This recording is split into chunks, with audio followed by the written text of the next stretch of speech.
Սիրելի ռադիոլսողներ եւ ռադիոդիտողներ, գործարարալիքն եք դուք լսում FM 106 եւ 5 հաճախականությամբ կամ դիտում եք մեզ թվային հարթակներից որևէ մեկի վրա, նաեւ բաժանորդագրվեք լրատվական ռադիոյի գործարարալիքների թվային հարթակներում, YouTube-ում, Instagram-ում, Telegram-ում, սա Modus Vivendi հաղորդաշարն է, Արա Պապյանն է այս հաղորդաշարի հեղինակը արդեն 1 տասնամյակից ավելի։ Այս անգամ Դավիթ Խումարյանն է այս հաղորդումը վարում եւ եթե հիշում եք, ժամանակ առ ժամանակ Պարոն Պապյանը անդրադառնում է օրացույցում տեղ գտած ինչ-որ կարևոր օրերին, կարևոր իրադարձությունների տարելիցներին, հենց որ եկեք այսօր դրանից սկսենք, հետո կանցնենք արդեն օրակարգային հարցերի։ Այո, եկեք սկսենք Միացյալ Նահանգների Հայաստանի նկատմամբ մանդատի հարցից, որը նաև հրատապ է այն առումով, որ Ռուբիոն պիտի Հայաստան նաև այցելի հայ-ամերիկյան հարաբերությունների ինչ-որ փոփոխությունների նկատմամբ, բայց ես սրանով ուզում եմ շեշտել, որ հարաբերությունները քաղաքական եւ իրավական հարաբերությունը վաղուց են սկսել։ 1920 թվականի մայիսի 24-ին Միացյալ Նահանգների նախագահ Վուդրո Ուիլսոնը հատուկ ուղերձով դիմեց Միացյալ Նահանգների կոնգրեսին, այսինքն երկու պալատներին, սենատին եւ ներկայացուցիչների պալատին, որբիսի Միացյալ Նահանգները ստանձնեն Հայաստանի Հանրապետության մանդատը։ Դա կարևոր հարց էր, որովհետեւ այդ ժամանակ հիշեցնեմ մեր դիտողներին եւ լսողներին, որ առաջին համաշխարհային պատերազմից հետո մանդատային համակարգ էր ստեղծվել հիմնականում Աֆրիկյան եւ միջին արևելյան երկրներ մանդատների մի մասը օրինակ մեծ Սիրիայի վրա տրվեց Ֆրանսիային, Կիլիկիայով հանդերձ Բրիտանիան ստացավ Տրանսորդանիայի եւ Պաղեստինի մանդատը եւ Հայաստանի մանդատը Փարիզի վեաժողովը առաջարկեց Միացյալ Նահանգներին։ Ինչու Միացյալ Նահանգներին, որովհետեւ Միացյալ Նահանգները չեզոք էին եղել առաջին համաշխարհային պատերազմի տարիներին Օսմանյան կայսրության դեմ պայքարում, դա այսինքն իրենք կարող էին ստանձնել, մյուս կողմից Ռուսաստանը դուրս էր եկել մանդատակիր լինելու այդ իրավունքի շրջանակից, որտեղ հեղափոխություն էր եղել, հիշում եք 17 թվականը եւ իրենք առանձին Բրեստ-Լիտովսկի սեպարատ հաշտություն էին կնքել թուրքերի հետ, էլ արդեն եղբայրացել են բոլշևիկները, հետեւաբար պետք էր մի երրորդ երկիր եւ դիտարկվեց, որ Միացյալ Նահանգները ամենահարմարն են։ Ցավոք սրտի Միացյալ Նահանգները մերժեցին ինչու, որովհետեւ մանդատը տրվում էր պետությանը կառավարելու, բայց իրավականորեն մանդատը պատկանում էր ազգերի լիգային, դա ազգերի լիգայի մանդատն էր։ Հետևաբար երկիրը պիտի նախ լիներ ազգերի լիգայի անդամ, որպեսզի կարողանար ստանձնել ազգերի լիգայի կանոնադրության 22-րդ հոդվածի վրա մանդատը նախկին Օսմանյան կայսրության տարածքների վրա։ Միացյալ Նահանգները մերժել են ստորագրել Վերսալի պայմանագիրը Գերմանիայի հետ, խաղաղության պայմանագիրը, որը առաջին 27 հոդվածները հենց ազգերի լիգայի հիմնարար փաստաթուղթներ, հետևաբար իրանք մաս չէին կազմում, եւ այդ ասեմ Ուիլսոնը այդ հարցով էլ ճիշտ դուրս եկավ, ինչու մերժեցին ամերիկացիք, թեև որոշ դեր ունեցե կայսերական Գերմանիայի ջախջախման, Ուիլսոնն ասում էր սխալ է մեկ երկրի վրա բարթեր ամբողջ մեղք առաջին համաշխարհային պատերազմի եւ նման ծանր պայմանների տակ դնել Գերմանիային, որովհետեւ սրա արձագանքը վատա լինելու եւ ցավոք սրտի ինքը ճիշտ դուրս եկավ, գիտենք այդ ճնշումների հետևանքով Գերմանիան հայտնվեց շատ ծանր տնտեսական քաղաքական վիճակում, գլուխ բարձրացրեցին երկու հիմնական ծայրահեղ ուժ կոմունիստներն ու եւ նացիստները, հետո որովհետեւ կոմունիստերին ճնշեն, նացիստերին օժանդակեցին, չարյաց փոքրագույնի տարբերակով, բայց նացիստները եկան, պարզվեց, որ ոչ պակաս չարիք էլ իրենք էին։ Այնուհանդերձ ուզում եմ ասեմ, հիշենք այս տարեթիվը 1920 թվականի մայիսի վերջի շաբաթը կոնգրեսում մեկ շաբաթ քննարկվում էր Միացյալ Նահանգների իրավունքի հարցը ստանձնելու մանդատը, որը հունիսի 1-ի քվեարկությամբ մերժվեց։ Քանի որ նահանգներից սկսեցինք, պարոն Պապյան, այսօր ամսի 25-ին ենք մենք տեսաձայնագրվում, հավանաբար դուք երբ որ լսեք, արդեն դա տեղի ունեցած կլինի, Մարկո Ռուբիոն է գալիս Հայաստան։ Ինչը լավ է, չէ՞։ Ամեն դեպքում լավ է, իհարկե։ Լավ է, ինքը Հնդկաստանի ճանապարհին հիմա Հնդկաստանում է գտնվում, Հնդկաստանի ճանապարհին Հայաստան է գալու, հնարավոր է որ որոշ ինչ-որ փաստաթղթեր նաև ստորագրեն, չեմ կարծում այսպես մեծ փաստաթղթեր կլինեն, բայց մեմորանդումի ձևով հայտարարության declaration բան կլինեն, որ էլի լավ է քաղաքական առումով։ Սա նաև այն հստակ ուղերձն է Միացյալ Նահանգների կողմից, որ Միացյալ Նահանգների համար հարավային Կովկասը, մասնավորապես Հայաստանը ավելի ու ավելի են կարևորվում։ Սրա մասին մենք բազմիցս ենք խոսել եւ հենց այստեղ այս սրահում եւս այն առումով, որ Միացյալ Նահանգների համար խիստ կարևոր է Հնդկաստան, Իրան, Հայաստան, Վրաստան երթուղին եւ այդտեղ էլ մի հետաքրքիր հատված կա Նախիջևանի մասով, որտեղ երկաթուղին է տեղագործում եւ հիմա ինչ որ խոսակցություններ կան, որ հնարավոր է նաեւ Նախիջևանի երկաթուղին այդ հատվածով բացվի, դա կարող է բացվի միայն այն պարագային, եթե Իրանի վրայով կսկսի մեծ ապրանքափոխադրումը, որտեղ փոքր փոխադրման համար դա անիմաստ է։ Այսինքն հիմա ռուբլոյի գալով, այսպես ասած, նախանշումը ցույց է տալիս կարևորության աճը, որը ամեն դեպքում լավ է։ Հիմա ինչ չափով իշխանությունները կարողանան դա օգտակարությամբ, այսինքն վերցնել երկրի համար, որտեղ հաստատ քաղաքացիական պայմանակիրը իր համար, կուսակցական շահերի համար սա առավելագույն օգտագործելու, ասա, տեսեք, այսպես բան, այդ հարցը։ Այդ իրանց բանն է, շահն է։ Մեր շահն է, տեսնենք երկիրը ինչ է շահելու, երկիրը ինչ է շահելու։ Ամեն դեպքում լինել այցելության մաս եւ կարծում եմ սա պատահական չի Հնդկաստանից գալը հենց այս իմ ասացի հենց այդ ծրագրի մի մաս է։ Պարոն Պապյան, հայ-ռուսական հարաբերություններն են սրվում։ Արդյոք Ռուբիոյի գալը ինչ որ կապ ունի, փոխկապակցվածություն ունի նաև սրա հետ։ Այսինքն հռետորաբանությունը ռուսական գնալով ուժեղանում է, ջերմուկը այլևս արգելված է, ինչ որ ապրանքատեսակներ կան, որ չի ընդունվում եւ այդ ֆոնի վրա հայտարարությունների վրա Երևան է գալիս Մարկո Ռուբիոն։ Գիտեք, Շևարդնաձեին վերագրով խոսք կա, չնայած դժվար իր անելնի, չափից ավելի խելոք է, այս միտքը, ասում է հետևյալը, որ Ռուսաստանը ասում է ինձ հետ չլինես վատ կլինի քո համար, Արևմուտքն ասում է ինձ հետ լինես լավ կլինի քո համար, եւ մենք տեսնում ենք այս երկու վարքագծերի մեջ հենց դա դրսևորումը։ Մենք տեսնում ենք, ասենք Ռուբիոն գալիս է ինչ որ խրախուսի բաներ խոստումներ կտա, ինչ որ թղթեր կստորագրվեն, որը չի նշան, որ անպայման իրականություն կդառնա, բայց դա կլինի խրախուսանք։ Իսկ Ռուսաստանը գործում է պատժի տարբերակով, որ ասում է, ես ջերմուկիդ մեջ մկնդեղ է հայտնվում, չգիտեմ, կոնյակիդ մեջ ուրիշ մի բան է հայտնվում եւ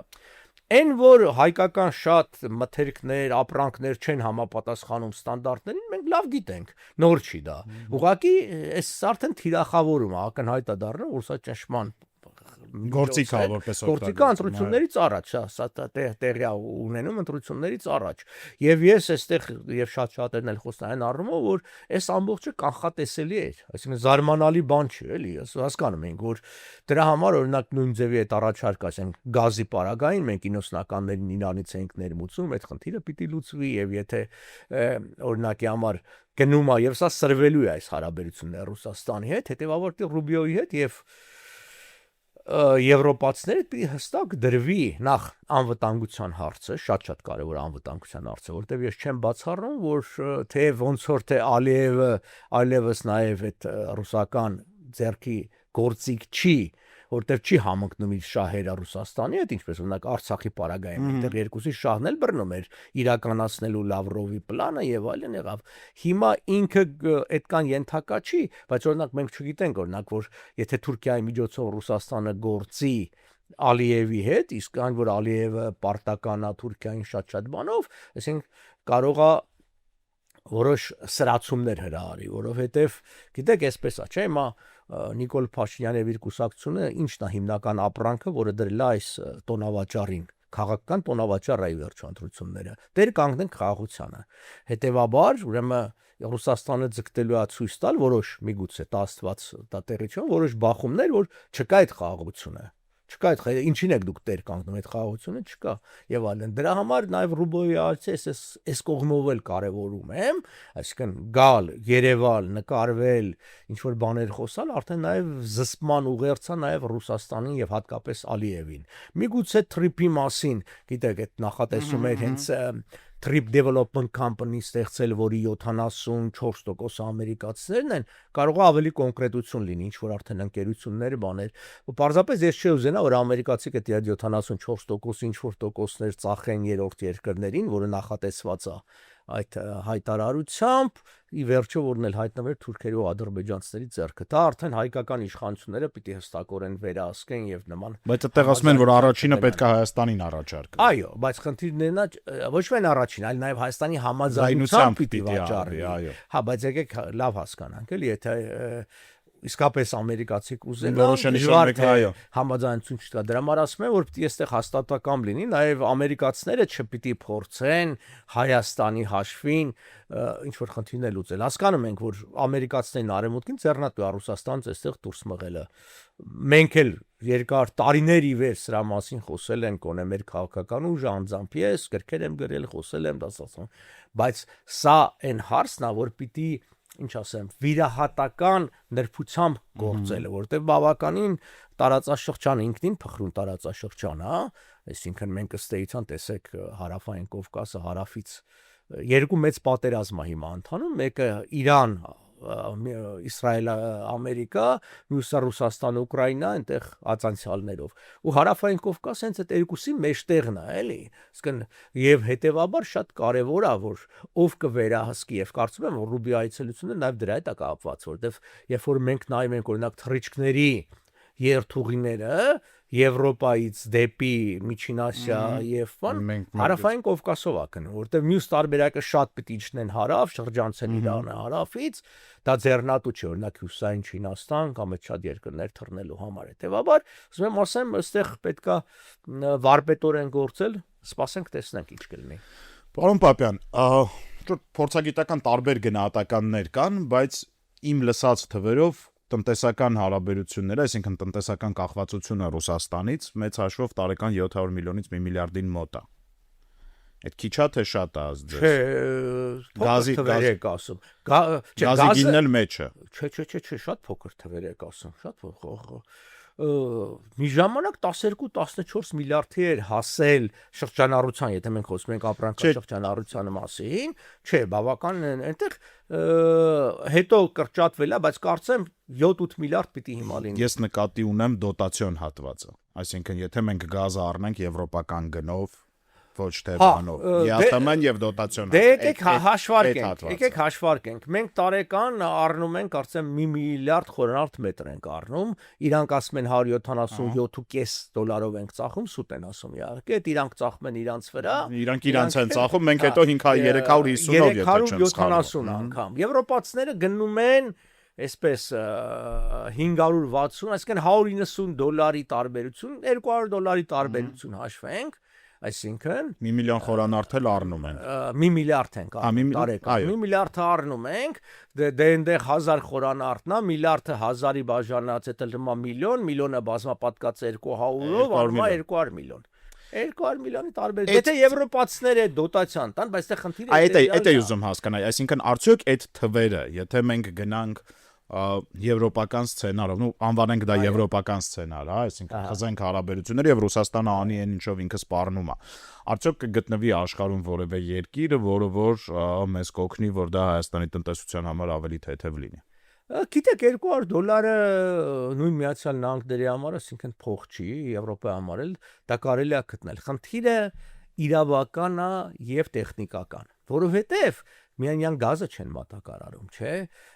հայկական Հայաստանում գտնվող ամբողջ խողովակաշարը լինի մեծը, լինի այն փոքր, այսինքն ցանցը, այո, լի հայ-ռուս գազարտինն է, որ դժկոմա ռուսներինն է։ Ինքը նույնիսկ կառույցը այլ այդպես չի կոչվում, կոչվում է Գազպրոմ Հայաստան հիմա։ Գազպրոմ Հայաստան, ասեն դա Գազպրոմին, առավել եւս Գազպրոմ Հայաստան, այսինքն հիմա ասում եմ իրավական, ուրեմն պիտի առաջի արծով դա պիտի ազգայնացվի։ Ազգայնացնել նշանակում է դու պիտի փող վճարես։ Հակառակ բառերով չի լինի։ Հիմա որ ասում են այ հեծը ազգայնացած այդ ձև չի, հեծը չի կարող ազգայնացվի, պետականացվի։ Հեծը պետությունը հետա գնում։ Ուղղակի այնտեղ կարա սակարկումը նրա հարցով լինի, որ տերը ալգին ուզի, գնորդը ալգին ուզի, վերջը ճաշումներով կամ այլ բանով նույնն է։ Ուրեմն հարցը իրավական է մեկ, պիտի դա լուծվի, մյուսը տեխնիկական է։ Արդյոք Իրանից Հայաստան այդ կողած 75 սանտիմետրանոց խողովակը որ կա, որ այսօր դանով մենք ստանում ենք այն գազը, որը գնում է Հրազդան ջեք, որտեղ ամեն 3 խորանարդ մետրի դիմաց գազի մենք 1 կիլովատ վերադարձնում ենք Իրանին, ինչ էլ մնաց ոնց որ ասած մերն է այդ հոսանքը։ Հիմա այդ նաև տեխնիկական է, արդյոք այդ մի խողովակը բավական է, մեկ, արդյոք հնարավոր կլինի շատ արագ, այնտեղ գիտեք, դրանց վրա հատուկ պոմպեր կան, բաղիչներ կան, այսինքն reverse պետք է արվի, այսինքն դա գործում էր հյուսիսից դեպի հարավ, հիմա հարավից դեպի հյուսիս, դա տեխնիկական լուրջ խնդիր է եւ դա ամիսներ է տևելու այդ խնդիրը լուծել։ Չէ, նկատի ունեմ շարունակենք առնել Ռուսաստանից, բայց չոր ավելի adekvat գնով կամ դե գիտեք իմ մտահոգությունն է նա, որ Ռուսաստանը կասի այո, ես կկնքի պայմանագիր, որ այսինքն 560-ով է տալիս, կասի ես կոմենկոմ, բայց պարբերաբար ինչ որ վթարներ տեղի ունենան հենց այն ամենաանհարմար պահին, երբ որ գազի ամենակարիքը կա,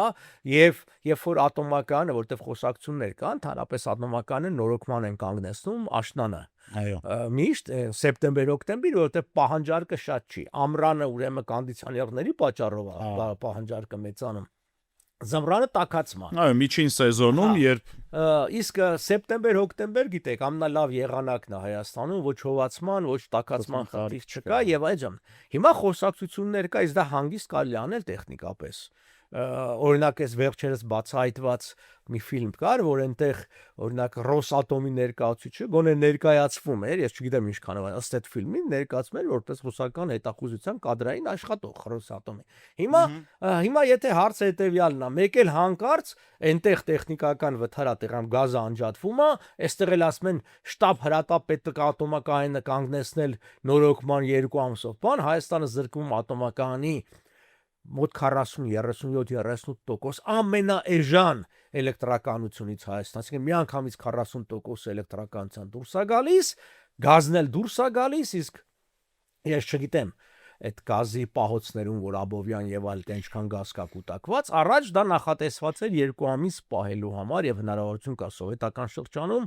Փառք Աստծո, խելոք մարդիկ գտնվել են, սարքել են եւ այլն։ Հիմա մենք չգիտենք ինչքանով է լցված այդ։ Արդյոք Հայաստան ունեցել է այդքան ֆինանսական միջոցներ այդ առնելու կուտակը, որտեղ դա պետությունը առներ կուտակել։ Կարծեմ հենց նույն Գազպրոմ Ռուսաստանինն է նաեւ այդ սեփականություն, իրանք կարող է այդտեղ էլ բանարած լինեն, էլի, խորամանկություն։ Այնպես որ ես կարծում եմ հարցը հետեւյալն է։ Ռուբիոյի հետ անպայման այդ հարցը պիտի քննարկվի եւ հարցը պիտի Ամերիկայի միջնորդությամբ լուծես։ Ամերիկան պարզ ասած ռուսների վրա մատ թափտա մեկ եւ ինչ որ բան խոստանա։ Հիմա ինչպես մեր հաշվին հաճախ խոստանում են Ուկրաինայի պարագային, միգուցե Ուկրաինայի հաշվին ինչ որ մի բան պիտի խոստանա, այստեղ այդ հարվածից հանելու համար։ Բայց այն որ մենք բոլորս նկատում ենք, որ Ռուսաստանը պատրաստ է գնալու ամեն հնարավոր միջոցների, դա ակնհայտ է, որովհետև գիտեք էլի Ռուսաստանում լրատվությունը այդքան ազատ չէ, որ ամեն մեկը ելնի ինչ ուզի խոսի։ Հա, եթե հստակ հրահանգը նկատվում է։ Հայաստանը ավելին ասեմ, մենակ հրահանգը չէ, մենք հիմա լուրեր ունենք, օրինակ կոնկրետ մարդիկ, որոնք ասում է միշտ գրանցվում են, գիտեք, ռեգիստրացիա հասկացությունը կա, գնում են հեշտությամբ այդ ռեգիստրացիան անում են, հիմա չեն անում։ Հազար ու մի պատճառով, հիմա երբ որ դու մտնում ես երկիր կամ դուրս ես գալի, նույն ռուսական անձնագրով Ռուսաստանի քաղաքացիները հարցնում են, դե տեսնում են, որ իսկ Հայաստանի քաղաքացի եք, եւ եթե այո, ասում են պիտի վերադարձնեք, քաղաքացիություններից մեկից պիտի հրաժարվեք եւ նման ինչ որ բաներ ա գնում, այսինքն ձեր ասած միայն այդ տնտեսական չի,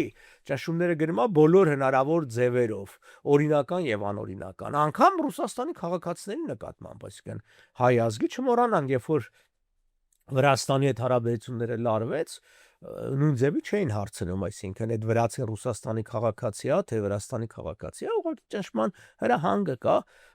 հիմա գիտենք Ռուսաստանը երկիրն է, որ սեփական ազգության եւ սեփական քաղաքացու շահերը առանձնապես պաշտպանված չեն։ Եթե երկիրը այդքան պաշտպանվածներ, այսքան ռուս չէր փախնի գար այստեղ հիմա։ Գալիս են մեծ մասամբ այդ անօրինականությունից։ Այնպես չի, որ այդ մարդիկ բոլորը օրինակ զորակոչի ենթակա են, չէ, իրանք հասկանում են օրինակ, ես էլի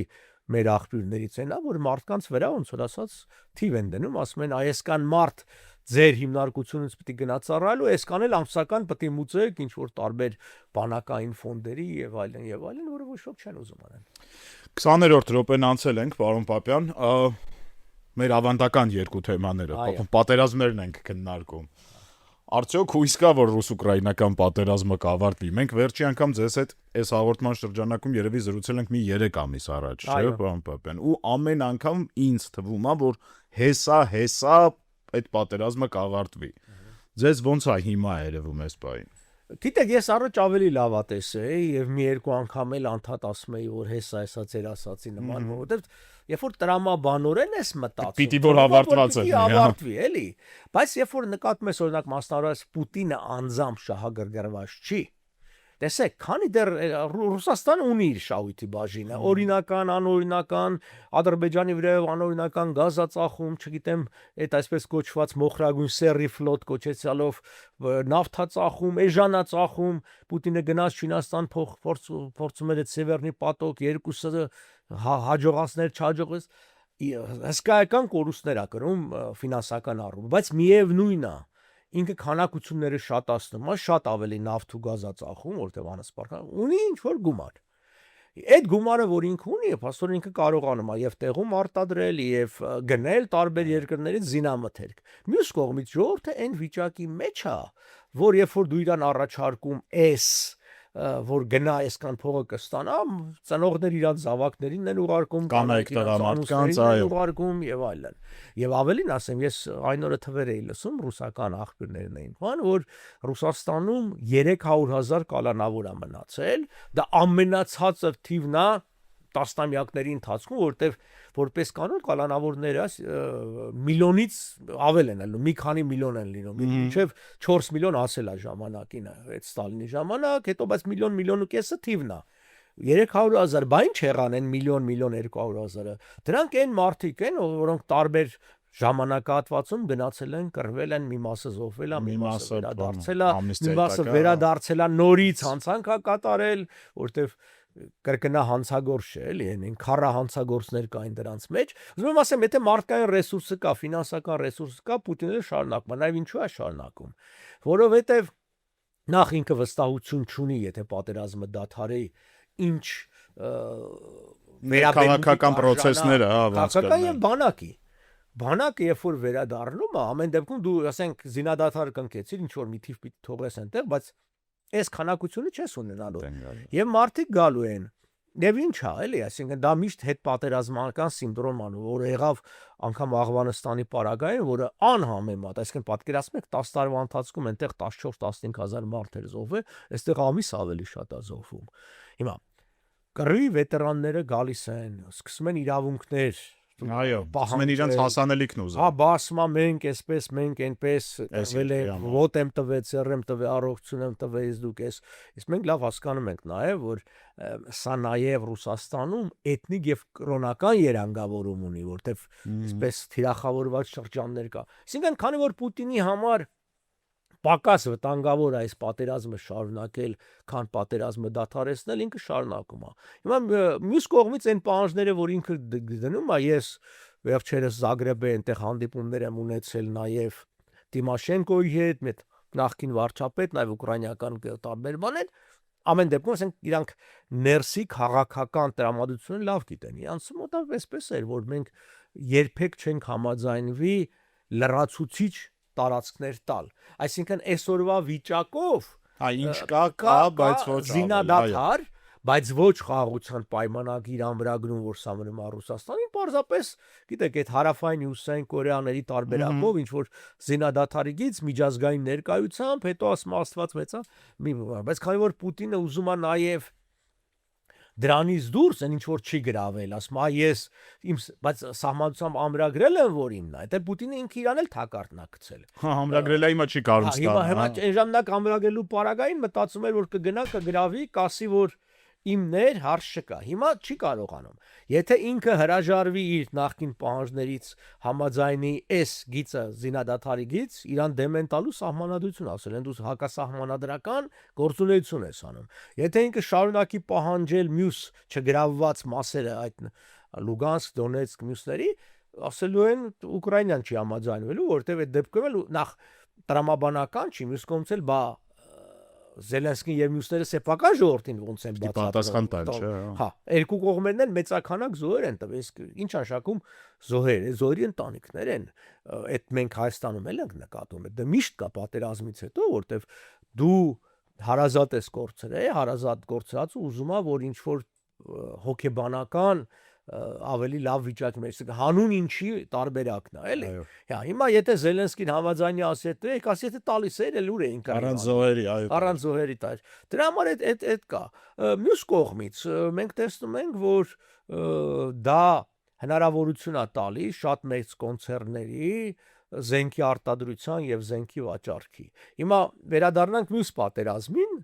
որը ինչ որ բանով դա, այսինքն ծոցում ընթացող երևույթներին, հիմա տեսեք, առաջին հասկից թվում է Իրանը հարվածեց ծոցի մի քանի հարուստ երկրների եւ ինչ որ վնասներ տվեց եւ Ամերիկան չկարողացավ հրթիռները ոչնչացնել եւ այդ ոնց հալնում, որ նախ Իսրայելի վրա դա լավ է գործում, իսկ ասենք Էմիրությունների վրա կամ Կատարի վրա վատ, կամ Սաուդյան Արաբիա շատ բարձ պատճառով, որովհետեւ Իսրայելը ունի իր հակաօդային հակահրթիռը հիմա։ Սա բերեց ինչի, այսինքն եթե այսպես դավադրապաշտական ենթադրություն անենք, չպաշտպանելը բերեց նրան, որ նախ սկսեցին Իսրայելից առնել, օրինակ Էմիրությունները առաջին անգամ Իսրայելի հետ մտավ եւ Իսրայելի զինվորականները գնացին Էմիրություններ, այնտեղ վարժեցնելու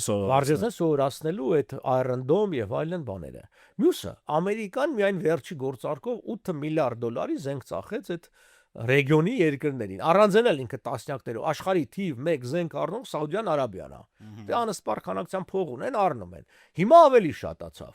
Ինչու՞, որովհետեւ ինչքան էլ ինքը զենքի վրա շատ է ծախսում, միևնույնն է իր կորուստները պատերազմից, եթե խփեն կամ ավելի շատ ավելի, այսինքն լինում է։